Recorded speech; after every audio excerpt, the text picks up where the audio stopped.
politika.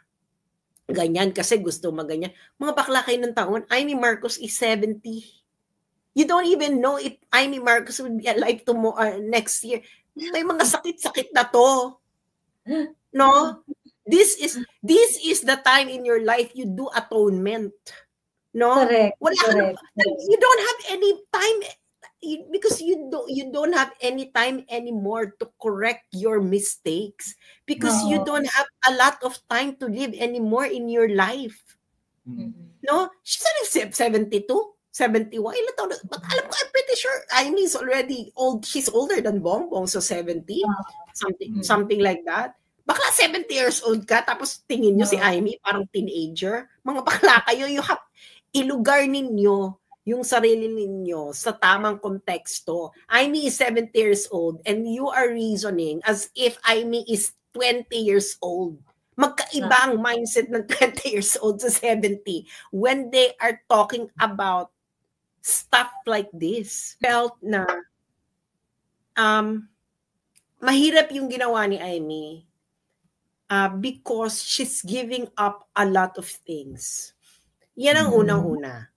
Kaya nga yung sinasabi yung mga sinasabi ng mga na ginawa niya, yung sinasabi ni Sandro, no Sandro, I'm really sorry, but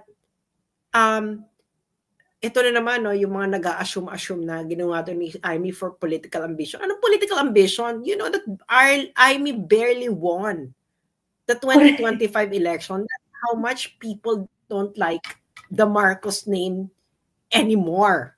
Okay? Presidente ka tapos number 12 ka sa Senate. And she's hated by both sides, di ba? She's hated by both sides. Yeah, she's hated. Galit na sa kanya yung mga yellow pinks at saka mga Duterte supporters. Maraming galit kay Amy. Amy now is a political orphan. At this age kay Amy, wala na siya doon. At hindi niyo man napakinggan yung speech. Pati yung anak niya dinamay niya. Ni Amy. That's how brutal that was. The truth, sabi ko ang bigat nito. Talagang, alam mo, inulit-ulit ko kasi yung speech niya eh. Kasi nga, may, ramdam mo yung, hindi ito yung Amy politiko na, alam ko kasi si Amy pag nagsasalita pag politician eh. Sure. Ganyan si Amy. Ito talaga parang it felt like this is how she talks to Bongbong. The speech of Senator Amy kagabi, yung mga niya, napanood mo ng buo? Ang bigat panoorin. Oo. Actually, sa totoo lang, ikaw yung gusto kong marinig na mag-explain about. To be honest, ang bigat niyang panoorin kasi I have been wanting for Amy to do that for a very, very long time. Kaya nga ayoko kay Amy kasi alam ko yung mga sinasabi niya. The people around, like, may kasama akong chat group with Amy and I was like, I don't want to be here kasi nandun si Amy. And that is exactly the reason. Kasi nga na, alam mo naman pala, and sorry to name Maharlika, no? I know na meron kayong issue, pero that's when I was talking to Maharlika, I kept telling Maharlika, alam mo, si Amy ang may kasalanan nito. Si Amy dapat magsalita. Bakit? She knows what's up with her brother. Kasi kahit magdadakdak tayo dito, kung si Amy naman mananahimik, ano yan? Tapos kunwari kakampi tayo ni Amy, tapos hindi siya nagsasalita about this issue. Ganyan. So, like, I've been wanting for her to say that na lalo na nung narinig ko yung, kailan ko ba nalaman yung she had to plead Digong? That was 2023. I was already here, actually. And I was told, ay hindi, wala pa pala ako dito. I think it was around May 2023. Around May 2023. And someone we all know told me that. Someone we all know told me that. Kilala mo rin siya, Joey. Kung sino nagsabi sa akin, napaganyan talaga ako. So parang ako na parang, and ganyan, kaya galit na galit ako. Kasi nga, can you imagine all the things na ginawa ni Digong for you?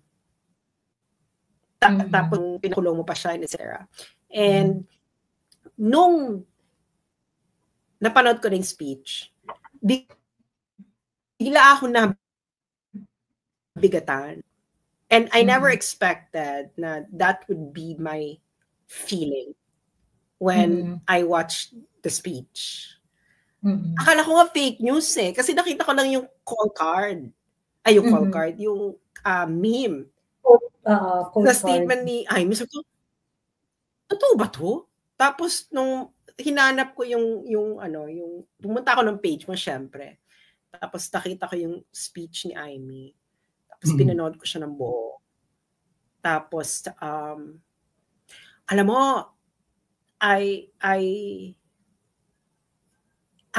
ang bigat niyang panoorin, ang part of me is saying na shit, na parang,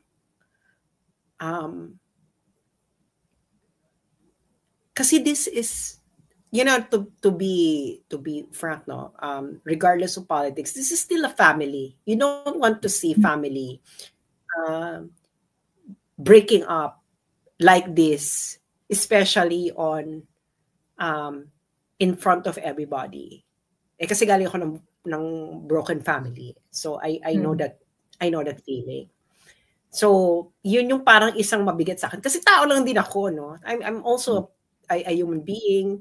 May mga hugot, may mga natitrigger din tayo ng mga ganyang bagay, di ba? Na parang, oh shit, this is a broken family, and then matitrigger yung experience mo sa ganyan. So, parang mixed emotion. And at the same time, I felt na mahirap yung ginawa ni Amy because she's giving up a lot of things. Yan ang unang-una. Yeah. Kaya nga yung sinasabi yung mga sinasabi ng mga na ginawa niya, yung sinasabi ni Sandro, no, Sandro, I'm really sorry. But, ito na naman, no, yung mga nag-a-assume na ginawa to ni Amy for political ambition. Anong political ambition? You know that Amy barely won the 2025 election. That's how much people don't like the Marcos name anymore. Okay? Presidente ka tapos number 12 ka sa Senate. And she's hated by both sides, di ba? She's hated by both sides. Yeah, she's hated. Galit na sa kanya yung mga yellow, pinks, at saka mga Duterte supporters. Maraming galit kay Amy. Amy now is a political orphan. No? Wala siyang, hindi naman siya po, alam mo yun she's politically orphan dyan sa mga Marcos loyalists. Anything. Amy has more to lose than to gain in doing that. Kasi sa totoo lang, no, kung ang mga kakamping nga played along with BBM just to get what they want, ano pa yung kapatid? Why don't you just play along? Kapatid ka naman. Okay, nasa kapangyarihan naman kayo. Mag-enjoy nyo naman, may enjoy mo yung kapangyarihan. Yung mga, di ba, sanay naman tayo sa politika na, kakampi mo yung mga Duterte, pwede mo namang iwanan yung mga Duterte dahil, to be frank, ano naman ang laban ng mga Duterte sa mga elite sa Manila? And this is what a lot of political analysts do not say and needed to be said. The Dutertes are provincianos. You are Manileños. Have you forgotten that dynamic? Diba? Kaya nga sabi ko, these people na nagbibigay ng political analysis do not really understand the country at all. No? Hindi nila alam na yung mga ganyang dynamics na the Manila, the powerful Manileños, yung mga nakatira sa Forbes Park. Wala kang bahay yung mga Duterte sa Manila eh. They don't have a house. They don't own a house in Manila. Taga Davao talaga yung mga yan. And lahat ng mga probinsyano, naiintindihan yung sinasabi ko, hindi ba tama ako? Yung mga probinsyano, lalo na yung mga galing ng Mindanao and Visayas, on how you, what exactly do you feel when you go to Manila? Hindi ba, di ba na parang the people in Manila think, I'm from Manila, and kaya alam ko yung ugaling ganyan, na they think na they own the country. That's how Manileños are. Di ba? Kaya nga itong yung mga Nikagadi, bakla, you're just another Manileña trying to lecture the rest of the country what they should be. Di ba? You don't know what you're talking about. So ngayon, ito si Amy, she has everything to lose. She has everything to lose. Dun sa ginawa niya. She didn't need to do that actually. Correct. Kasi, correct. Yeah, she didn't need to do it. Exhaust the power that the brother can bring for the last 3 years, di ba? Exactly. Kayo, yung normal lang, wag na tayo magbulahan. Kung kayo kapatid ni Bongbong, what would you do? Hindi ba mas matitempt kayo na enjoy na lang natin itong kapangyarihan natin? Yes, actually. Dead man na na-addict si Bong. Which actually, the kakampings are doing. Nagagawa nga ng kakampings what more kung kapatid? Kapatid mo naman yan. Hindi ba?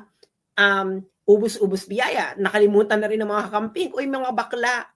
Meron pang ill-gotten wealth. And this is the only time that they could take it. And you don't even know whether na nababawi na nila yung ill-gotten wealth. No, I'm pretty sure they could. Kasi nga, the power that you have, no? The power that you have right now. Pero dead man na rin yung mga kakampings, di ba? Sa ill-gotten wealth. Nakalimutan na rin nila. So everything actually is in favor of Amy if she doesn't speak, she doesn't fight her brother. I agree. Nagigets niyo? She could have even been the next president.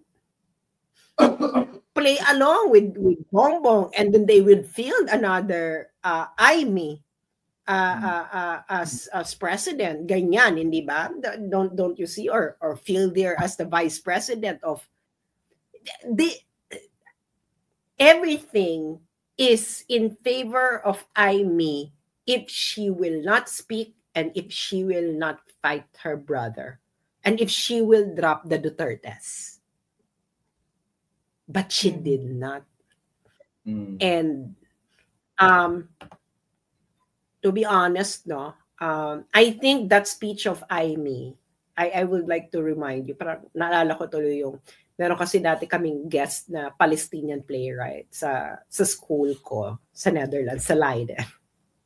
And then the Palestinian playwright, I never forgot what he said. He said that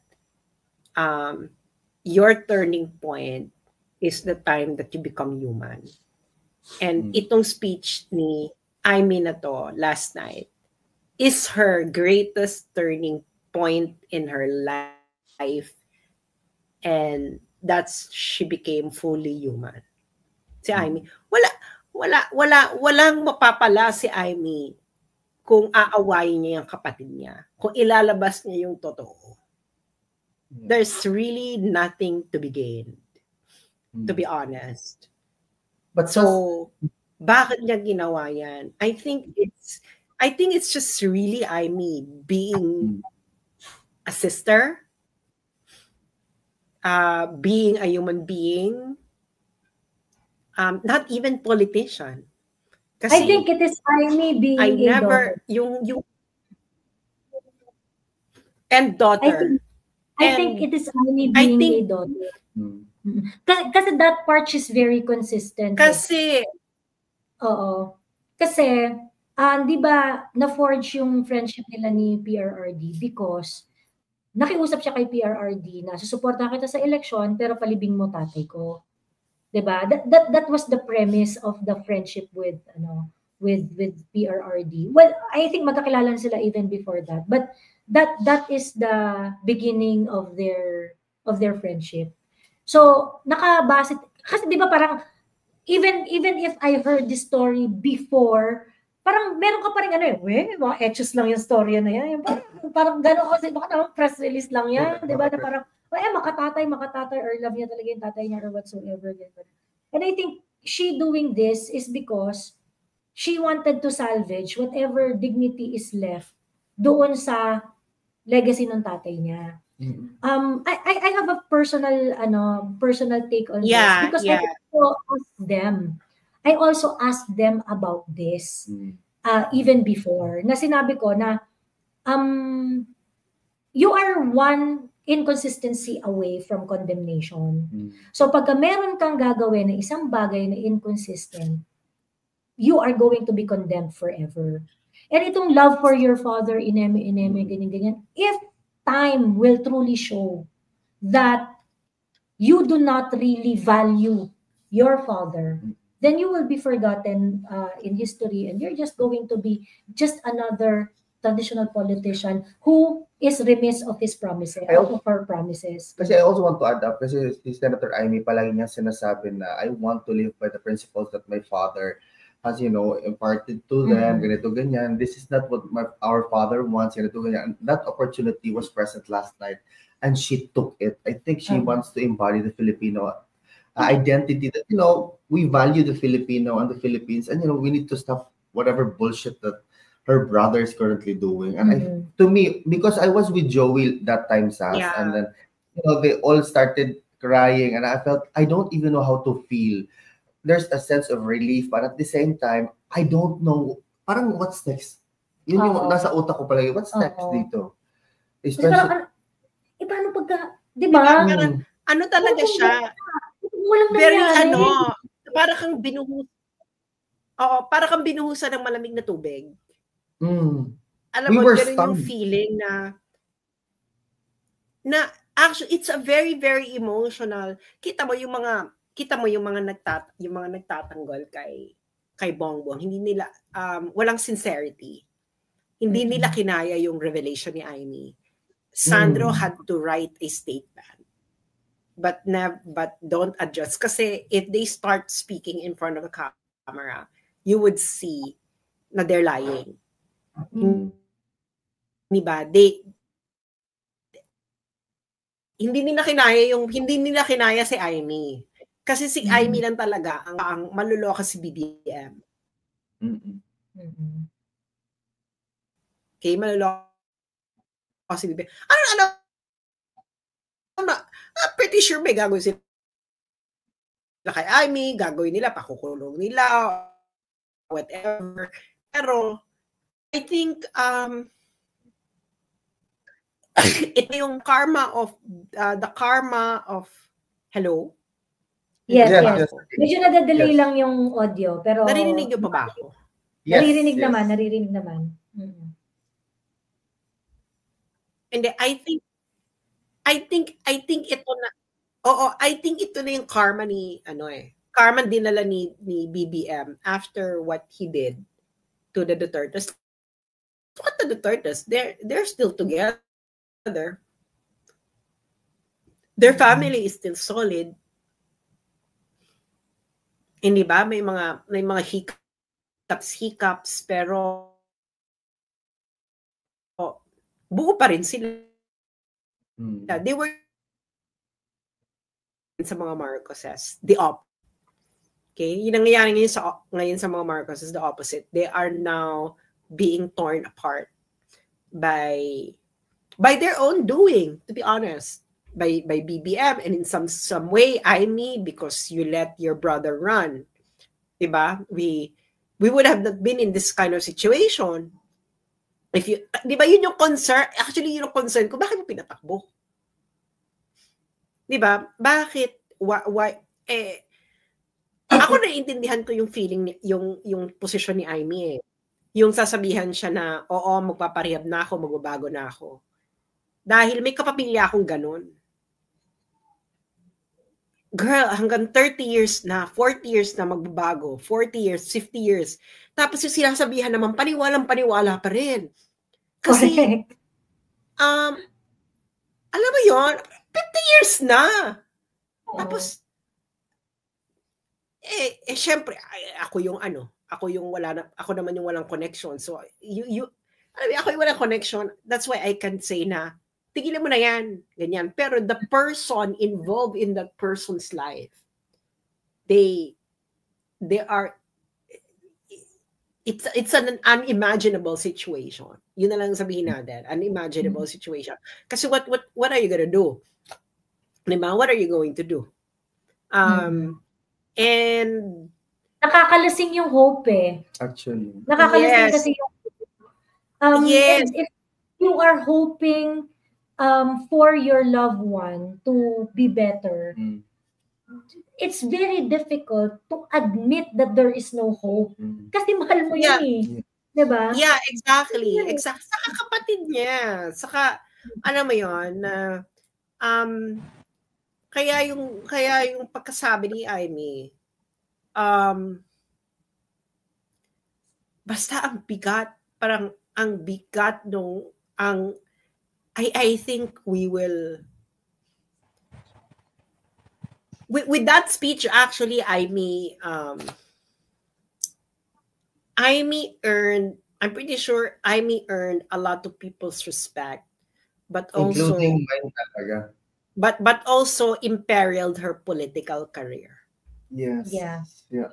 So it got the respect of a lot of people, but it imperiled her political career. So expect that Amy would be destroyed. Dahil mahirap pa pagtripan ng addict. Yes. Correct. Addict na yan Addict na. And nung sinabi na rito ni Amy, sabi ko, if the country will not do anything, alam mo, magdo-double down yun sa addiction. Correct. Ganun ang addict Nahuli na, nasabi na sa publiko, tapos walang nangyari. Ay, baklo! Ang tindi ng high niyan. Magdo-double down yan. So, well, I think it's because money talks. No, binusog ng pera yung mga tao. And I'm pretty sure, no, a lot of people are talking about this. I'm pretty sure pinag-uusapan din doon ng mga kayumangging kaligatan. I'm pretty sure pinag-uusapan din doon ng lahat. Ayun na nga na Amy is a human being. Katulad ni Saldico is also a human being. Kita naman natin, ano ba yung nag-trigger sa kanya magganyan? Di ba, tinakuya siya ng anak niya in public? Yes. Calling, masakit yun, no? Even for a father, you lost it's better to lose your political career than to lose your family. Pero, ayun na nga, ang mga kakamping, they are now politically irrelevant. True. To be honest, there's nothing, sila, alam mo yun, hindi na nila mahihikayat ang iba na lumipat sa kanila. Yes. They are politically lost. I'm pretty sure magre-repackage naman yan, baka maging ka-violet din. Mga ka-violets! Ayan. Sabi ni Dagang Barat, Sas, your take is very surreal because Amy is performative. Let's not humanize his family that much. Many have suffered enough. That was appeal to emotion. Nope, hindi po ako nang aaway. Alam mo, ang performative, yung pagtatanggol nyo kay Bongbong Marcos. Kasi, why? Okay, you do not have to like Amy. You do not have to, even ano ba siya? Baka hindi naman siya, ano ba siya anti-Duterte yung nag-comment? Anti-Duterte siya. Anti-Duterte to. Sabi, Sas, your take is very surreal. Actually, having a president addicted to cocaine is surreal. Yeah. Actually, the tourism industry of the Philippines collapsing in 2024 is It's surreal. surreal. My take is not surreal, it's human. Ask any real human being if they could na merong adik sa pamilya, if they could relate to Aimee. If they can, that's not surreal. You cannot just accept that your president is a cocaine addict. Oo. And if I may add lang po. Sorry po. And ang tawag dito. Ano ba gusto mong gawin? Kailangan makita mo si Bongbong na nagko-cocaine sa harapan mo. Ang dami nang nagsabing nakita nila. Yung kapatid na mismo. Remember, hindi ka kapamilya. You don't know anything about their family at all. So, if a family member speaks up about their family, you better listen to them because sila yung nakasama nila ng habang buhay.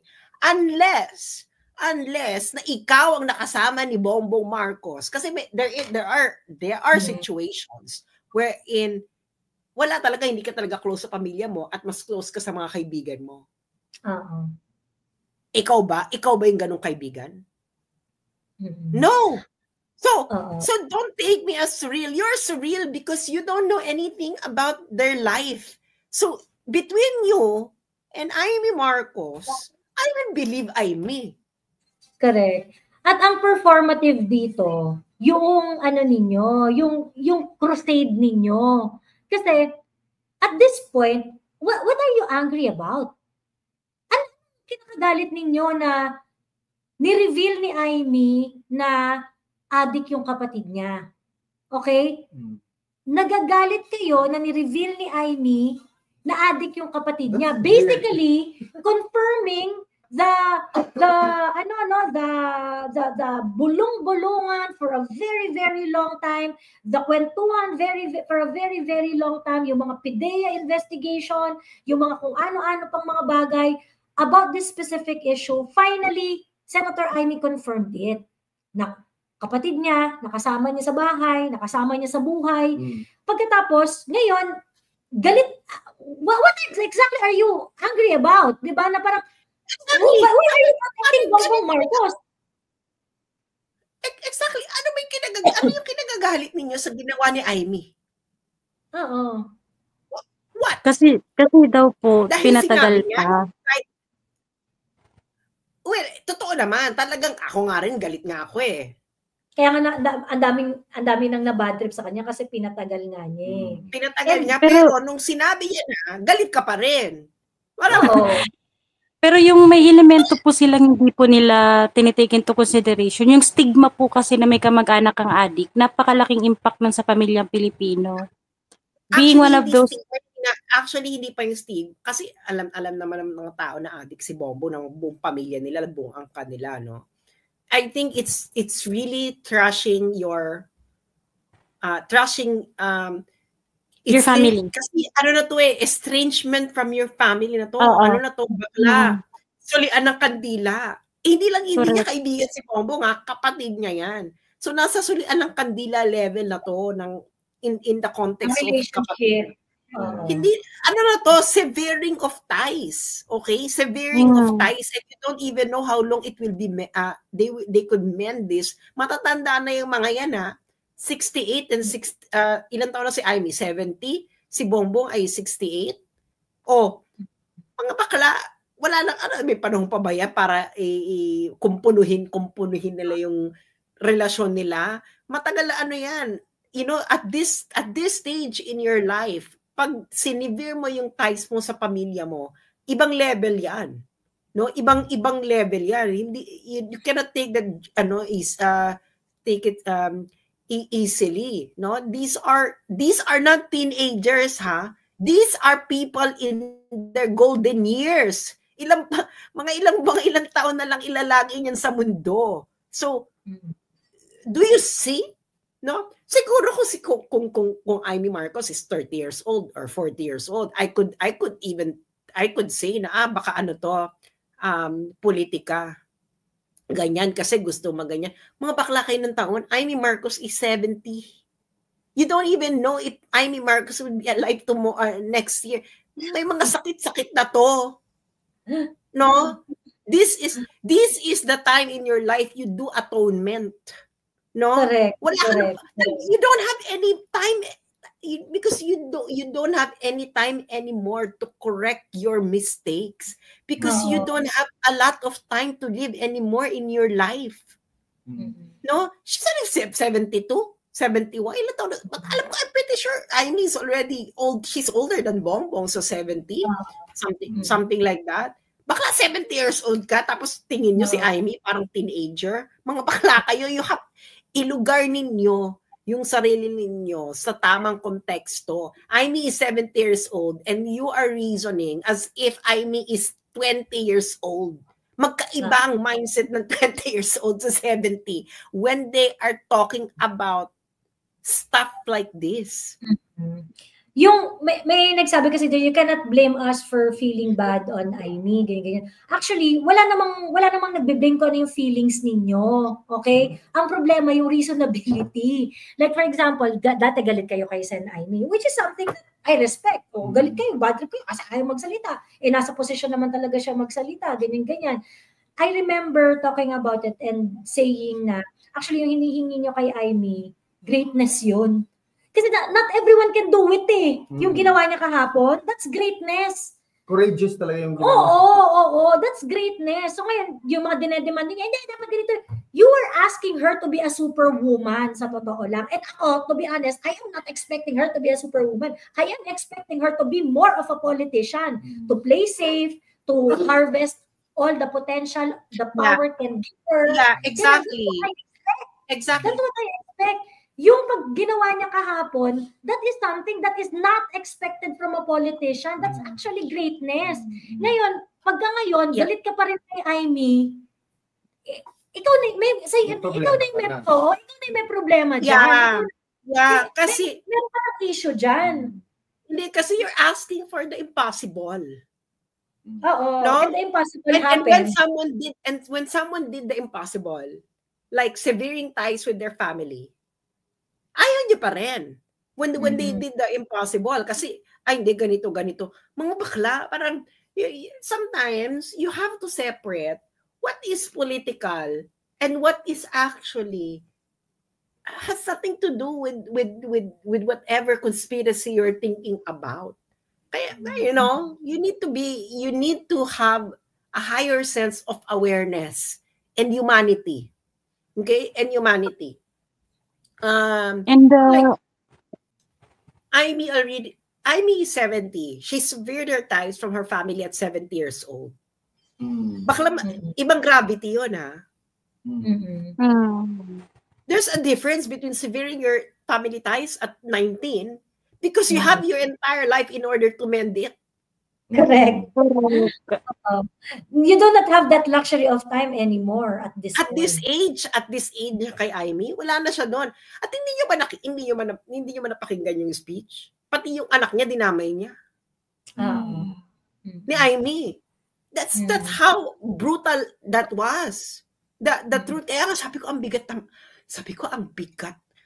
bigat nito, talagang alam mo inulit-ulit ko kasi yung speech niya eh. Kasi nga, may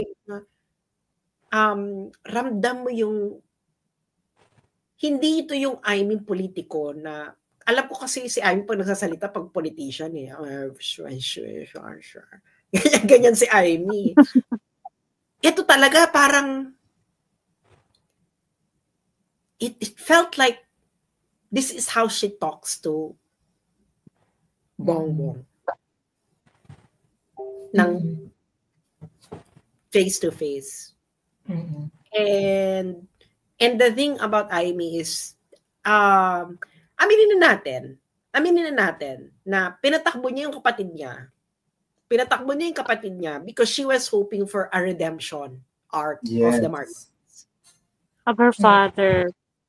The redemption arc of their family that they could have a part 2 ng second chance, okay, na ma-redeem. That is the reasoning.